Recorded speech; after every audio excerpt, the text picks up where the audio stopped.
De pronto soy el político de habla hispana más controvertido del mundo.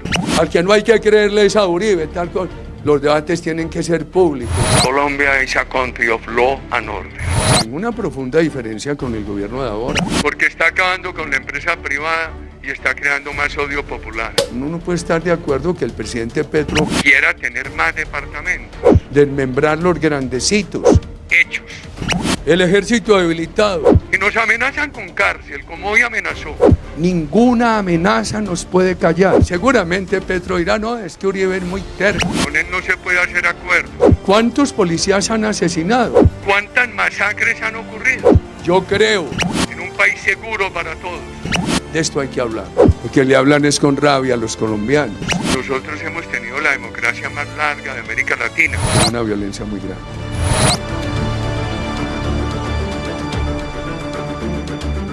Yo soy una persona muy controvertida. De pronto soy el político de habla hispana más controvertido del mundo. Hoy soy un convencido que el liderazgo se construye. El carisma se construye, pero a partir de un gran cariño sincero y demostrado a la comunidad. Autoconciencia, autoevaluación, autoconfianza, autogestión. Es la parte más difícil. Generar una autoconciencia. Yo he fallado muchas veces en eso, que me preguntan cuáles han sido sus errores de la vida pública. Y he recordado uno o dos, y deben ser docenas. A mí me preguntaban mucho, Uribe, ¿usted cuánto tiempo necesita para que Colombia esté en paz? Comprometerse con resultados en temas difíciles es muy complicado, muy riesgoso. Siempre dije, yo no me puedo comprometer, pero me verán trabajando día y noche, a ver si el país gana seguridad. ¿Cómo se establece confianza en el liderazgo si no hay un compromiso total de resultados? Cuando niego que puedo tener un resultado absoluto en la presidencia, que por supuesto no se tuvo, se mejoró mucho el país no quedó perfecto, hubo errores, faltaron cosas, me propuse las victorias tempranas para que regresaran a Colombia los cruceros del Caribe. Yo me comprometí directa y personalmente con ellos, compromiso personal, que garantizaríamos la seguridad en el área histórica de Cartagena y que yo estaría ahí pendiente. El país estaba inmovilizado, no se podía ir de una parte a otra. Colombia en ese momento ya tenía una diáspora de 4 millones de ciudadanos, estamos hablando de 2001-2002. Y yo preguntaba en un salón de clase, ¿quiénes han pensado irse del país sin tiquete de regreso? Y la mayoría de los jóvenes que estaban en esa universidad levantaban la mano. Entonces dijimos, la palabra clave es construir confianza en Colombia. Sacamos un programa que se llamaba Vive Colombia, viaja por ella. Y eso tuvo mucha dificultad, la fuerza pública me decía, pero ¿cómo nos va a poner usted a cuidar carreteras? ¿Qué vamos a hacer en la selva, en los sitios donde está la delincuencia? Les daba razones y la ministra Marta Lucía Ramírez me ayudó mucho. Eso fue un principio de fe. Yo había encontrado de candidato, pocos días antes de mi elección, a los comandantes de la Armada de vestido de gala. Pero no iban turistas. Por miedo a las carreteras se había disminuido mucho el número de turistas en avión y estaba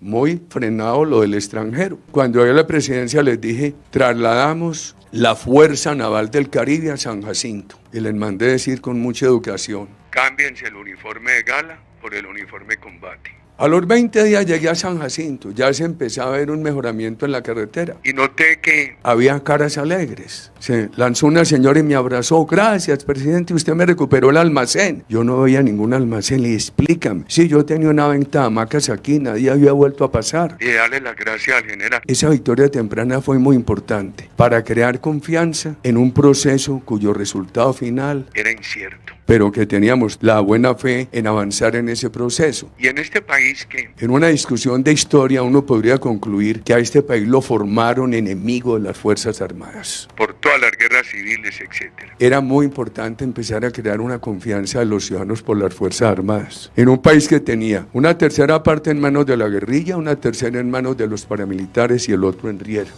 Cuando yo veo en algunos de los nuestros una expresión facial de rabia, mirando a los compatriotas con rabia, eso no genera cariño. Y eso no produce la vinculación que produce el carisma. En el medio tenemos un carisma de relaciones humanas extraordinario, que es el alcalde de Medellín. No les voy a decir cuáles son los negativos, pero es muy fácil identificarlos. Porque le hablan es con rabia a los colombianos. Y uno la ciudadanía la tiene que tratar con mucho cariño. Si el mensaje no es claro, se producen resultados no esperados. El mensaje no puede tener equívocos. Nosotros tenemos que en el liderazgo que preferir la credibilidad a la aprobación. Yo estoy en desacuerdo, mire lo que ha hecho este tipo tan malo. ¿Pero le crees al tipo? Sí, él es sincero. Es muy importante diferenciar la credibilidad de la aprobación. Nos pasó muchas veces en los consejos comunitarios de los sábados. La comunidad pedía una cosa y yo no podía y salían bravos conmigo. Yo les decía, si yo les digo que sí hoy me aprueban, pero vengo en 3 meses y resulta que no les cumplí, pierden la credibilidad. Y a mí me reclaman en política, ¿pero usted por qué sigue? ¿Por qué propone esto si no lo hizo el presidente? Porque la única manera de salvar incongruencias es el propósito sincero de que la vida mejore. Yo a los hijos les digo. Porque yo quiero que ustedes sean mejores que yo. Y en política digo, porque yo quiero que mi patria sea mucho mejor de lo que yo pude hacer cuando era presidente. El estudio de esta amada patria es tan difícil como quiera. Que teniendo tanta violencia. Es el país que mejor manejó la economía en América Latina en el siglo pasado. Este país no tuvo hiperinflación. Cuando esos países latinoamericanos tenían esa hiperinflación, 1.000, 2.000, 3.000% de inflación al año, aquí el año más alto fue 33. Más o menos. Y eso está bien recogido en un libro de Rosemary Thorpe, que lo escribió en la Universidad de Oxford, patrocinado por el Banco Interamericano. Y ella reconoce además que este país nunca entró en default de deuda. Ojalá no entre ahora. Mejor manejo macroeconómico del siglo pasado. Y el país con menor dictadura. Y recuerdo una vez discutiendo con el profesor Alan Knight, especialista en México, decía, no, es que México no tuvo sino 12 años de dictadura. Le dije, Colombia no tuvo sino 4. Por eso se dice que nosotros hemos tenido la democracia más larga de América Latina. Pero una violencia muy grande. Este país, con tan buena economía, con tan buena democracia, incluso yo soy un defensor de los años del Frente Nacional. Y ahí hay una discusión con un sector político. No entienden eso no fue restricción, fue una temporalidad. Pero aún los integrantes del Partido Comunista pudieron aspirar, por ejemplo, en las listas del Movimiento Revolucionario Liberal. Entonces yo decía, pero ¿por qué esta desconfianza en Colombia? De esto hay que hablar. ¿Por qué no te vas a un canal de televisión? Diles que si nos dejan escuchar a los colombianos críticos del TLC. RCN nos permite ese ejercicio, pero no en horas prime. ¿Y en qué horas nos permiten? Me dijo, de 10 de la noche a 6 de la mañana. Y les dije, eso es prime para mí, no se preocupe. Primera regla, no se filtraba llamada. Conclusión, la gran racionalidad del pueblo colombiano, gran virulencia de los políticos. Me llamaba un líder político y me insultaba. Me llamaba un arrocero del Tolima y me decía, pero ¿cómo nos vamos a defender nosotros con los subsidios del arroz de los Estados Unidos, etcétera? A las 6 de la mañana me dijo el señor de RCN, quedan muchas preguntas, y ¿nos podemos extender un ratico? Y me dijo, sí. Y entonces fui a un baño a echarme agua fría en la cabeza y encontré un ministro molido. Yo le dije al ministro, nada, échate agua fría en la cabeza, que recorrer la milla adicional, nosotros no podemos mostrar cansancio, hay que vencerlo, eso fue muy útil. ¿Por qué seguridad democrática? Este país por una aversión cultural a las Fuerzas Armadas. Era un país que no hablaba de seguridad, aquí el discurso predominante era paz, pero no se hablaba de seguridad. Y las dictaduras latinoamericanas habían utilizado una seguridad que se llamaba seguridad nacional, que era para perseguir disidentes. Las utilizaron las dictaduras de uniforme y hoy las utilizan las dictaduras de civil, como Ortega y el chavismo. Entonces la nuestra fue seguridad democrática para todos los colombianos. No asesinaron en ese gobierno un solo líder de la oposición. El presidente Petro y Piedad Córdoba tuvieron las mismas garantías de seguridad que mis más cercanos colaboradores. Por supuesto, hay todo ese debate contra mí de falsos positivos, las convivir, etcétera, que no se puede eludir. El discurso político que yo siempre oí hablaba de equidad social, pero no hablaba de la necesidad del emprendimiento privado.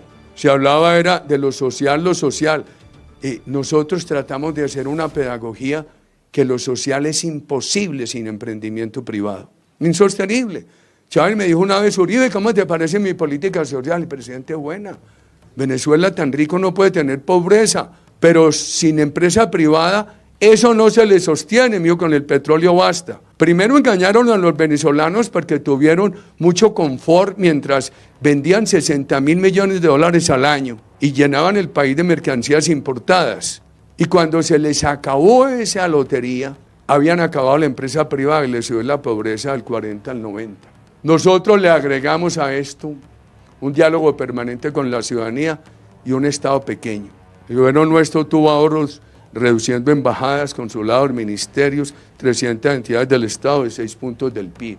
Yo he enfrentado todas las acusaciones en materia de derechos humanos. Cuando yo llegué, había 350 municipios donde los alcaldes no podían despachar. La propuesta nuestra en nombre de la seguridad democrática fue protéjalos a todos. Al final todos estaban en su municipio. Había mucho problema con muchos gobernadores. Hicimos lo mismo, y con concejales y diputados y congresistas. Proteger sin detenernos en el origen político de su elección. Esto es muy importante. Yo creo que ese es un principio democrático muy importante. Mantengo la tristeza de que al final del gobierno la FARC nos mató al gobernador del Caquetá. El padre de Ru dice, no, si Uribe se da cuenta de todo, ¿cómo no se da cuenta de los falsos positivos? El tema de la microgerencia lo han utilizado para acusarme.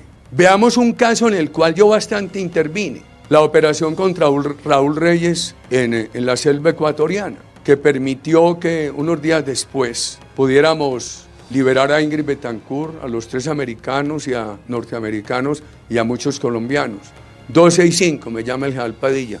Presidente, descargadas las bombas, dieron el objetivo después, abatió Raúl Reyes, abatió el músico, eso fue mentira. Después, general, recuerde mis experiencias con los computadores, rescátelos. Y me dice, ¿nos da permiso para entrar a Ecuador? Sí, pero salgan ahí mismo, general, porque no es una invasión. Rescaten los computadores. Si hubieran cometido allí un atropello de derechos humanos, podrían decir, Uribe hizo seguimiento, ¿yo acaso estaba en el lugar? Yo estaba pendiente de la operación, pero yo no estaba en la operación. A estas personas que mantienen esas acusaciones, Claudia, hacerles ver esto. Llegar rápido allí donde hubiera un problema, donde le duela una muela a un colombiano, tienen que llegar. El primero que tiene que llegar es el mandatario. A mí me estrenan con un furgón bomba en Saravena. A las horitas de haber ocurrido eso, allá llegamos. El día del rescate de Ingrid Betancourt, yo pendiente de eso, había una inundación en Puerto Wilches y mientras las Fuerzas Armadas hacen ese operativo, yo voy a Puerto Wilches. Llegué a Bogotá con las Fuerzas Armadas. Presidente, ¿usted va a ir a recibir a Ingrid? Y no, yo tengo que cumplir aquí esta agenda. Siquiera salió muy bien eso, los felicito, gracias a Dios. ¿Cómo les parece?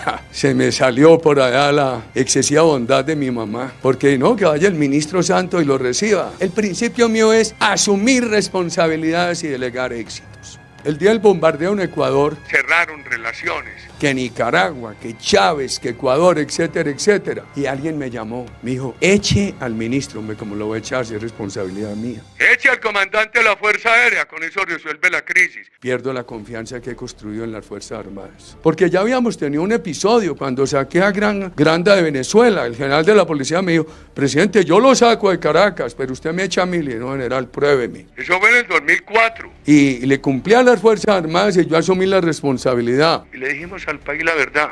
La verdad necesita no reaccionar al impulso de la primera impresión, pero no demorarla. Me dicen, vea, está amaneciendo en Europa. La FARC acaba de decir que en un combate con el ejército asesinaron a 11 o a 10 de los 11 diputados vallecaucanos. Llamé a las fuerzas militares. No tenemos informe, no digamos nada precipitado. Fui llamando toda la mañana, a las 12 del día me dijeron, aquí está la bitácora, el listado de combates. No ha habido combate. Entonces no tuve una reacción emotiva al impulso de las primeras impresiones, pero nos armamos de argumentos y de razones y a la 1 de la tarde le contamos al país qué había pasado. La Cruz Roja Internacional nos dio la razón. Que habíamos dicho la verdad. Uno tiene crisis de incoherencia. Por ejemplo, a mí me dice, usted es muy incoherente porque usted propuso el reindulto al M-19 y porque se opuso a lo de la FARC. Qué respuesta tan difícil para mí. No teníamos la Corte Penal Internacional. El M-19 había sido indultado por el presidente Barco. Habían participado en la constituyente, estaban en el Congreso, hacían una buena labor en el Congreso. Y yo asumí la tarea del reindulto. También dijo el doctor Humberto Lacalle en esa época que en Colombia nunca más se aceptaría la política con armas. Y después la aceptaron en el caso de la FARC. Había un tema mío, un debate permanente, donde me dicen, miren la incoherencia de Uribe. Pero le he dado la cara a ese debate. Íbamos a extender el Plan Colombia, que empezó un debate que porque íbamos a poner bases aquí. Y entonces Lula había exigido que tenía que ser un debate a puerta cerrada y ni riesgo. Todo tiene que ser debates públicos, con testigos, que transmita a todo el mundo. Eso queda después, ¿no? El presidente a la izquierda, el presidente del pueblo. ¿Cómo no le vamos a creer a Lula? Al que no hay que creerle es a Uribe, tal cosa. Los debates tienen que ser públicos, en momentos difíciles hay que manejarlos con testigos. Cuando llegué a Estados Unidos de presidente electo, encontré al embajador pálido. Y a los oficiales de la embajada ese día Estados Unidos sacó una orden para extraditar a Mancuso, a Castaño y a otro. Entonces, seguramente una prueba a mí, ¿no? Como que dicen que es paramilitar, vamos a probarlo. Le dije al embajador y a ellos, no se asusten. Después, en mi paisa inglés, todo lo que le dije a los periodistas al entrar al Departamento de Estado, dije, no, Colombia is a country of law and order. Y ahí terminó la discusión y se extraditaron más de 1.200. No se puede ser imparcial entre los bomberos y el fuego. No entendieron bien el pasado y lo olvidaron muy pronto. Si a ti te preguntan, ¿cuánto tiempo necesita usted para tal cosa? Y no estás seguro, no lo ponga. Yo recuerdo un candidato nuestro dijo, la FARC me tiene que responder en 7 días. Y se rieron de él. Son plazos muy difíciles y muy traicioneros. Por la vía convencional de educación y empleo no vamos a avanzar. Necesitamos educación en la alternativa con un gran esfuerzo tecnológico y toda la posibilidad a los jóvenes de que sean emprendedores. Y exíjanle a las generaciones mayores que están en el mando que les den oportunidades. Polarización tóxica. Voy a hacer algo subjetivo en mi defensa. Tal vez yo he sido muy fuerte en el discurso. En unas épocas de la vida. Pero cuando yo terminé la presidencia después de 8 años, las encuestas estaban entre el 70 y el 84. Había una gran controversia con los sectores políticos, pero había una mayoritaria aprobación. Ganada en la comunicación permanente, en las respuestas. De los sectores de menores ingresos, de ingresos medios y de arriba. Yo creo que la gran polarización se da cuando ganamos el plebiscito con el no. Pedimos que hubiera una revisión de puntos, un acuerdo nacional, hicimos muchas concesiones y eso lo negaron. Y hubo lo que yo llamo un golpe de Estado. Porque se aprobó finalmente que una proposición del Congreso cambiara el resultado de un proceso de participación popular. Yo no entendí cómo la Corte Constitucional permitió que una proposición del Congreso modificara el resultado de un plebiscito. Y cuando ganó Petro lo reconocí. Acepté hablar con él, con sinceridad, sin negociar con él. Recientemente, en la última conversación, cuando fuimos a hablar de salud, le criticaban mucho que Uribe iba a negociar con él. Allá le llevamos una presentación de salud, la misma que le hemos dicho al pueblo colombiano. Ahí aplicamos consistencia. Yo no podía decirle una cosa al presidente en esa reunión y al pueblo colombiano otra contraria. Me dicen, ¿y cuál es el objetivo de eso? Contribuir a la menor polarización. Si yo insulto al presidente, Uribe le dijo esto insulto, eso es una comunicación morbosa, que genera mucha espuma, pero no cimenta credibilidad. Los argumentos, la ciudadanía se demora más para asimilarlos, pero en el fondo van fijando credibilidad. Yo he procurado, para contribuir en este momento de la vida colombiana, hablar con toda sinceridad, pero no ofender. Seguramente Petro dirá, no, es que Uribe es muy terco. Con él no se puede hacer acuerdos. Entonces le dijimos, presidente, ¿por qué van a pasar una salud que puede ajustarse? Nosotros no somos apegados al viejo orden. Aquí no solamente tenemos que criticar al presidente Petro, tenemos que pensar en el futuro. Y el futuro no lo podemos delinear simplemente aspirando a regresar al pasado. Nosotros tenemos que ser evolutivos dentro de los principios. Michael Porter decía, y yo lo traje, esa escalera de la competitividad de él, la traje al tema de la consecuencia, de la consistencia.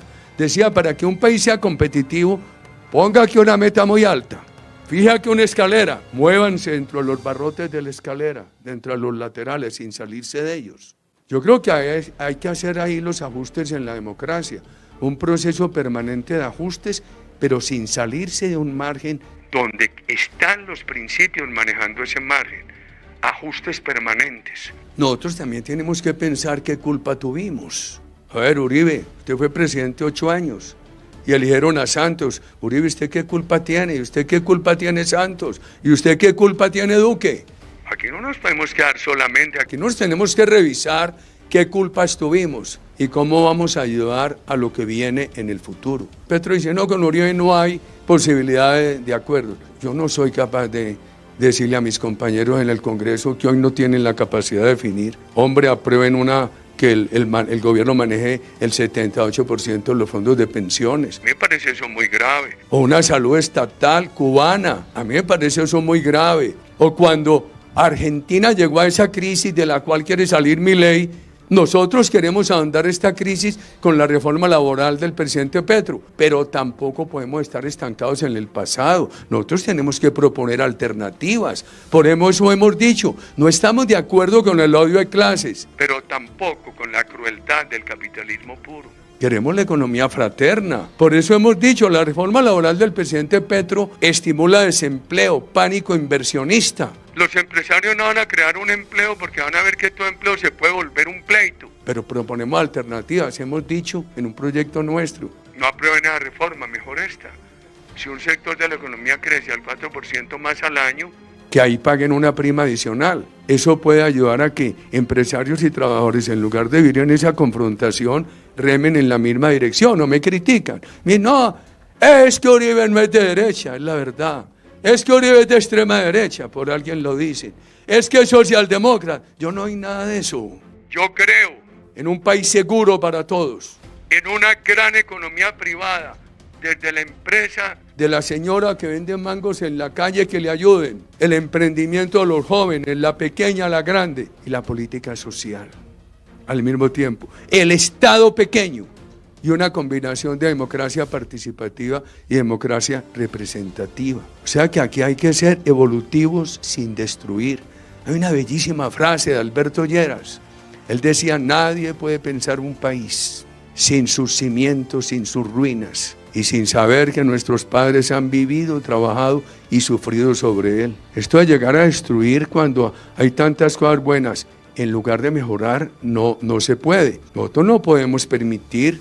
Si lo apoya nada, que no sea con el voto nuestro, ya que este Hernán Cadavid, que este país, por un prurito ideológico, ahogue la universidad privada. Entonces ahí entramos en unas contradicciones. Esa es polarización buena.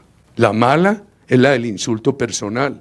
La defensa de la empresa privada. Hay que mostrar a la empresa privada no como un fin, sino como un medio para resolver problemas sociales. En la historia de la humanidad, lo único que ha resuelto problemas sociales es el avance de la empresa privada. Pero, si la empresa privada es un medio, el fin tiene que ser que se vaya viendo mejoramiento social. Y así como la única manera de dar recursos para una política social sostenible es la empresa privada se tiene que hacer querer. Y se hace querer en un medio en el cual se siente que hay avance social. Tengo una profunda diferencia con el gobierno de ahora, porque está acabando con la empresa privada y está creando más odio popular. El presidente Ospina Pérez decía, no entren a la política, pero no compren el mercado de la política. Breguen a tener emprendimientos que les dé independencia económica. Yo nací en un medio empresarial agropecuario, en plena violencia política.